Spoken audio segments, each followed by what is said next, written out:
Good morning friend, welcome to my YouTube channel Kaushambi study point. हम लोग transformation पढ़ रहे थे और ट्रांसफॉर्मेशन में लास्ट वीडियो में हमने पढ़ा था interchange of exclamatory and assertive sentences.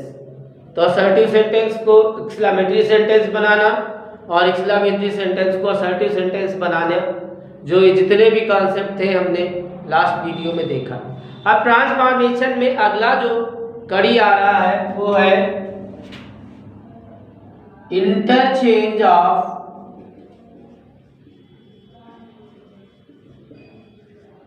Active and passive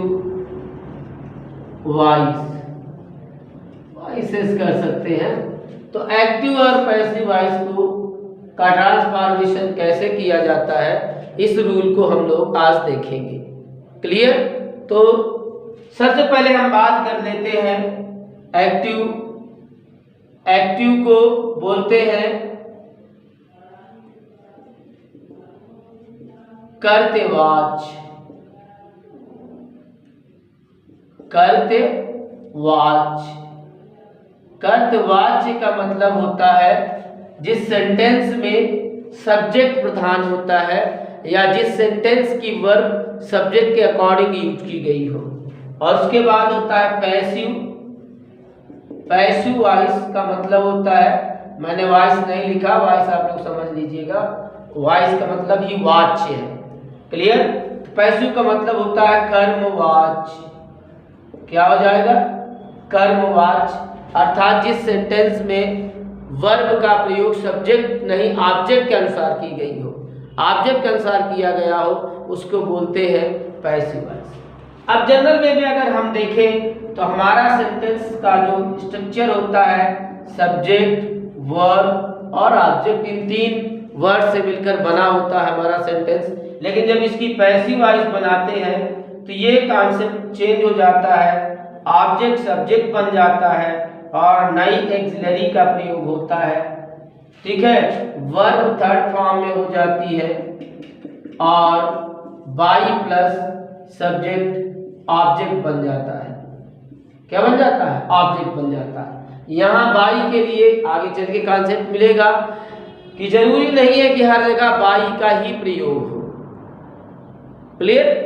इसके अनुसार और भी अन्य प्रीपोजिशन का प्रयोग किया जाता है। अब यहीं से हम कॉन्सेप्ट क्लियर कर लेते हैं पैसिव वॉइस का।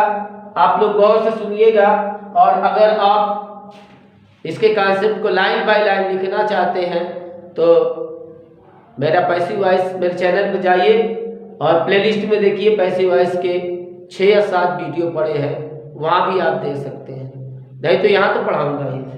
अब फर्स्ट कॉन्सेप्ट ये होता है कि एक्टिव से पैसिव वॉइस बनाते समय ना तो डिग्री चेंज होती है, ना तो सेंस चेंज होता है,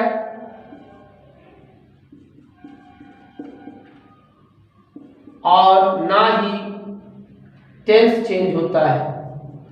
तो एक्टिव से पैसिव बनाते समय सेंटेंस के अवस्था, अर्थ तथा टेंस में कोई परिवर्तन नहीं होता है, ना अवस्था बदलती है। अवस्था का मतलब या डिग्री कह सकते हैं या ये कह सकते हैं, अगर सेंटेंस निगेटिव है तो निगेटिव ही रहेगा, अगर एक्टिव में निगेटिव है तो पैसिव में भी निगेटिव रहेगा।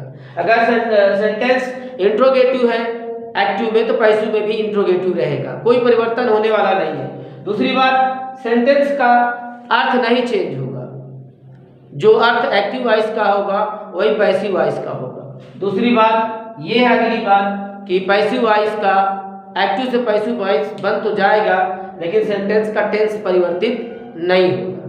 क्लियर? तो ये हुआ एक्टिव से पैसिव वॉइस बनाते समय ना अवस्था बदलेगी, ना अर्थ बदलेगा, ना टेंस बदलेगा। दूसरी बात, एक्टिव से पैसिव बनाते समय सब्जेक्ट को ऑब्जेक्ट बनाया जाता है, ऑब्जेक्ट को सब्जेक्ट बनाया जाता है। क्लियर? पैसिव वॉइस में सब्जेक्ट को ऑब्जेक्ट बनाया जाता है और ऑब्जेक्ट को सब्जेक्ट बनाया जाता है। दूसरी बात, पैसिव वॉइस में नई हेल्पिंग वर्ब का प्रयोग किया जाता है।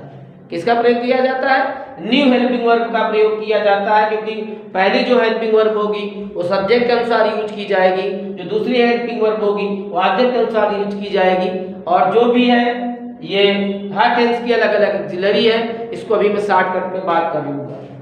पैसिव वॉइस में वर्ब की थर्ड फॉर्म का प्रयोग किया जा सकता है। दूसरे शब्दों में ये कह सकते हैं passive voice is not possible without with third. बिना वर्ब की थर्ड फॉर्म के पैसिव वॉइस संभव नहीं है। हाँ, पूरे पैसिव वॉइस में एक स्थान पर आपको वर्ब की फर्स्ट फॉर्म मिलेगी, उसकी चर्चा मैं आगे चल के करूंगा। फिर हम बात करते हैं ऑब्जेक्ट से पहले बाई का प्रयोग करते हैं।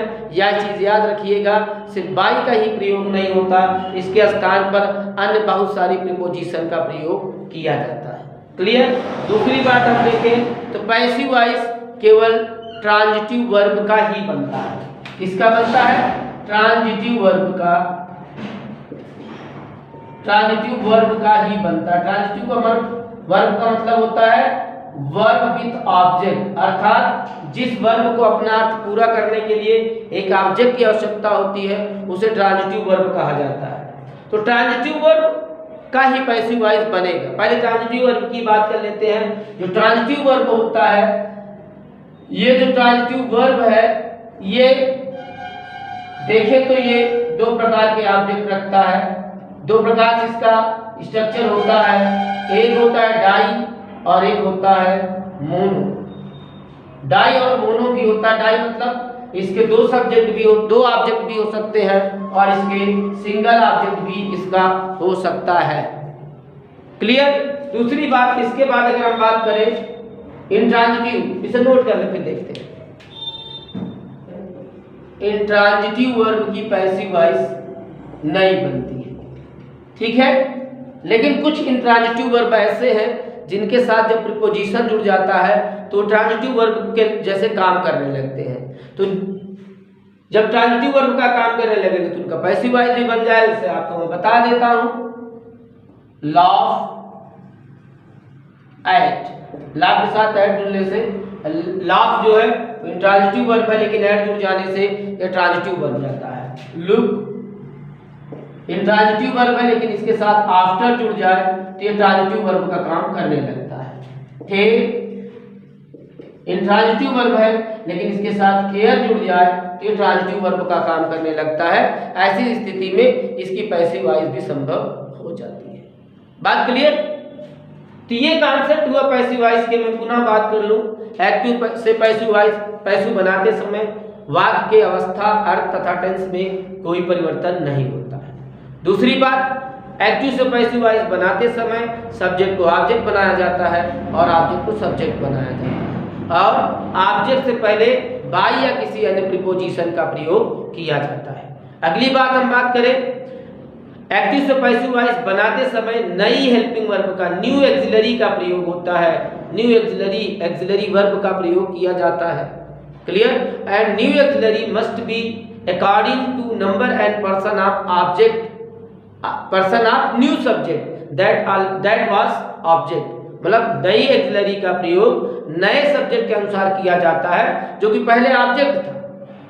क्लियर। इसके बाद होता है पैसिव वॉइस में वर्ब की थर्ड फॉर्म का प्रयोग किया जाता है।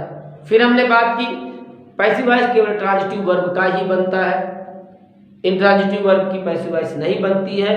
लेकिन ध्यान दीजिएगा, कुछ इंट्रांजिटिव वर्ब हैं जिनके साथ कुछ प्रीपोजिशन जुड़ जाता है तो ट्रांजिटिव वर्ब का काम करने लगते हैं, और जब ये ट्रांजिटिव वर्ब का काम करने लगते हैं तो इनका पैसिव वॉइस भी संभव हो जाता है। तो ये रहा कॉन्सेप्ट आपके पैसिव वॉइस का, ठीक है। अब अगर हम कुछ चीजें देख लें, जैसे कि एक्टिव में हमने देखा सब्जेक्ट था, वर्ब था, ऑब्जेक्ट था। पैसिव में हमने देखा ऑब्जेक्ट सब्जेक्ट बना, न्यू एक्सिलरी आया। क्लियर। उसके बाद वर्ब की थर्ड फॉर्म, उसके बाद बाय प्लस सब्जेक्ट ऑब्जेक्ट बन गया।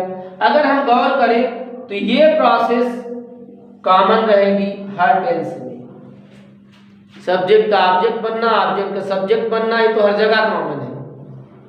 क्लियर।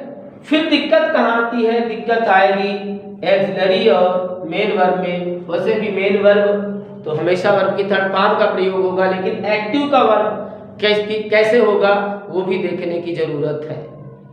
क्लियर। तो ये कॉन्सेप्ट के अनुसार देखेंगे हम, अगर देखें तो सब्जेक्ट ऑब्जेक्ट बनेगा, ऑब्जेक्ट सब्जेक्ट बनेगा, कॉमन है। बात यहाँ वर्ब और ऑक्सिलरी वर्ब की है, इसे नोट कर ले, फिर चर्चा करते हैं। तो मैंने कहा कि हर सेंटेंस की पैसिव वॉइस बनाने में दो चीज कॉमन है।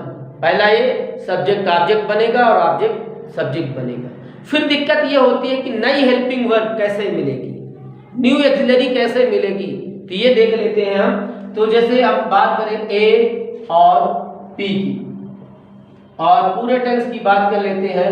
अगर वर्ब की फर्स्ट फॉर्म है या वर्ब की फर्स्ट फॉर्म में एस या ईएस जुड़ा हुआ है तो new auxiliary is am are होगी।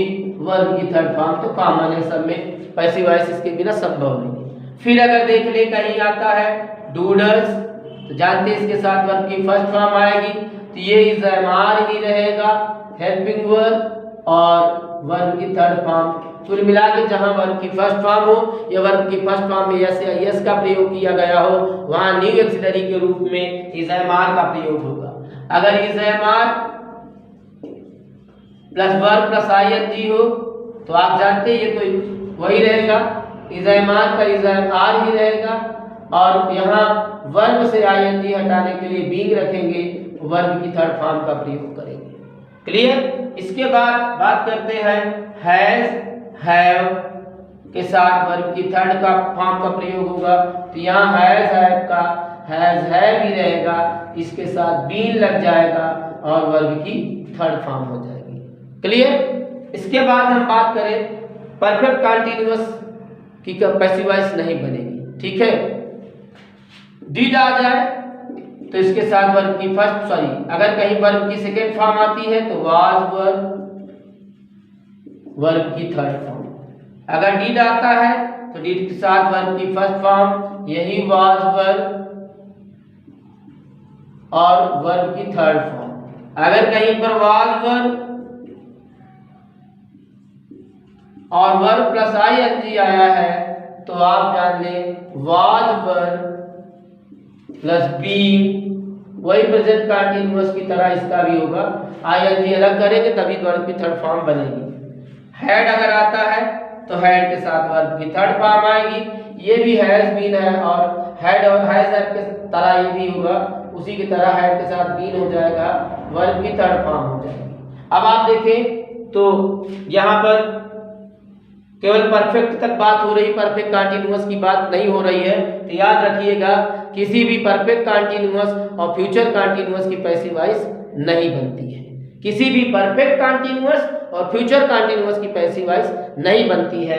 अब यहाँ पर अगर हम बात करें जितनी मॉडल ऑक्सिलरी हैं उनका पैसिव वॉइस कैसे बनाएंगे, तो मैं आपको बता दूं जितनी भी मॉडल्स हैं, मॉडल्स में आप जान लीजिए विल से लेकर will shell can good would should may might, जितनी भी मॉडल है अगर वो एक्टिव वॉइस में आती है और उनका पैसिव वॉइस बनाना होता है, पहली बात ये देखते हैं जितने मॉडल होते हैं इनके सबके साथ वर्ब की फर्स्ट फॉर्म का प्रयोग होता है, ठीक है। ये हो जाएगा modals plus be plus verb की थर्ड फॉर्म। मॉडल के साथ बी लगाएंगे और उसके बाद वर्ब की थर्ड फॉर्म का प्रयोग करेंगे। आपको मैं पहले ही बता चुका हूं कि जितने भी परफेक्ट कंटीन्यूअस है और जितने फ्यूचर कंटीन्यूअस, चार टेंसेस की पैसिव वॉइस नहीं बनती है। बस आज इतना ही, बाकी चीजें अगले वीडियो में आप लोग देखिए, इसे नोट करते चलिए। पिछला यूट्यूब मेरे चैनल पर जाइए, प्लेलिस्ट में पैसिव वॉइस की 7-8 वीडियो उसे भी देख लीजिए, यहाँ पे मैं डिटेल में पढ़ाऊंगा। Thank you, thanks for watching.